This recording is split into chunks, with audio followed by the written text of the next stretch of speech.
Man of masses young tiger NTR నటించిన movie Devara. ఇక ఈ చిత్రం రోజుకో రికార్డు బదులు కొడుతూ ఎవరు ఊహించని అంచనాలు క్రియేట్ చేస్తుంది. మరి ముఖ్యంగా ట్రైలర్ విడుదలైనప్పటి నుంచి ఈ సినిమాపై ఇంకాస్త హైప్ పెరిగిందనే చెప్పాలి.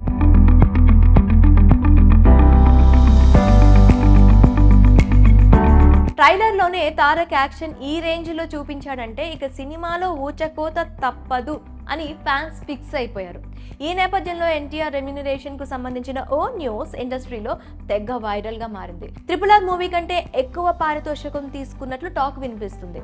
దాంతో దేవరా కోసం యంగ్ టైగర్ అన్ని కోట్లు తీసుకున్నాడా అంటూ ఇండస్ట్రీ వర్గాలు షాక్ అవుతున్నాయి. ఇక ఎన్టీఆర్ తీసుకున్న రెమ్యూనరేషన్ గురించి ఇప్పుడు తెలుసుకుందాం. అయితే అంతకంటే ముందు దేవరా గురించి కాస్త మాట్లాడుకుందాం.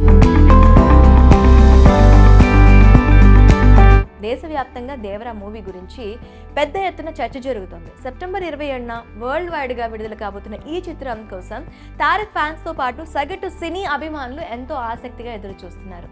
ఇక దేవరాకు సంబంధించి రోజుకు న్యూస్ పరిశ్రమను షేక్ చేస్తుంది. దేవరా మూవీ కోసం జూనియర్ ఎన్టీఆర్ ఏకంగా 60 కోట్లు తీసుకున్నట్లు ప్రచారం నడుస్తోంది. కాగా గతంలో RRR మూవీకి తారక్ 45 కోట్లు తీసుకున్నట్లు వార్తలు వైరల్ కాగా ఇప్పుడు ఈ లెక్కను చూసుకుంటే ఎన్టీఆర్ పారితోషికం 33% పెరిగినట్లు తెలుస్తోంది. ఇక ఈ విషయంలో నిజమెంతో తెలియనప్పటికీ ఈ న్యూస్ మాత్రం సోషల్ మీడియాలో తెగ వైరల్ గా మారింది. కాగా దేవరా సినిమాకు సంబంధించి మిగతా వారి రెమ్యూనరేషన్ కి సంబంధించిన న్యూస్ కూడా తెగ వైరల్ అవుతుంది. దేవరా మూవీతో టాలీవుడ్ కు ఎంట్రీ ఇస్తున్న బాలీవుడ్ భామ జాన్వీ కపూర్ 5 కోట్ల రూపాయల పారితోషికం తీసుకున్నట్లు సమాచారం. ఇక ఈ సినిమాలో విలన్ గా నటిస్తున్న సైఫ్ అలీ ఖాన్ 10 కోట్లు, ప్రకాష్ రాజ్ 1.5 కోట్ల రూపాయలు అందుకున్నట్లు తెలుస్తుంది. మిగతా ఆర్టిస్టులు సైతం భారీగానే పారితోషికాలు తీసుకున్నట్లు తెలుస్తుంది. ఈ చిత్రాన్ని భారీ బడ్జెట్ తో పాన్ ఇండియా రేంజ్ లో ఎన్టీఆర్ ఆర్ట్స్, యువసుధా ఆర్ట్స్ బ్యానర్ సంయుక్తంగా నిర్మించాయి. ప్రస్తుతం ఈ చిత్రం యూనిట్స్ ప్రమోషన్స్ లో ఫుల్ బిజీగా ఉంది. తారక్ అండ్ టీమ్ బాలీవుడ్ లో వరుసగా ఇంటర్వ్యూలు ఇస్తూ అక్కడి మార్కెట్ పై గట్టిగా ఫోకస్ పెట్టారు. ఇక దేవరా ప్రమోషన్స్ కు వస్తున్న రెస్పాన్స్ చూస్తుంటే భారీ ఓపెనింగ్స్ ఖాయంగా కనిపిస్తోంది.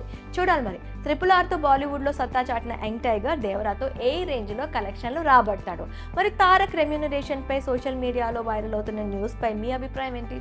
కామెంట్స్ లో మాకు తెలపండి.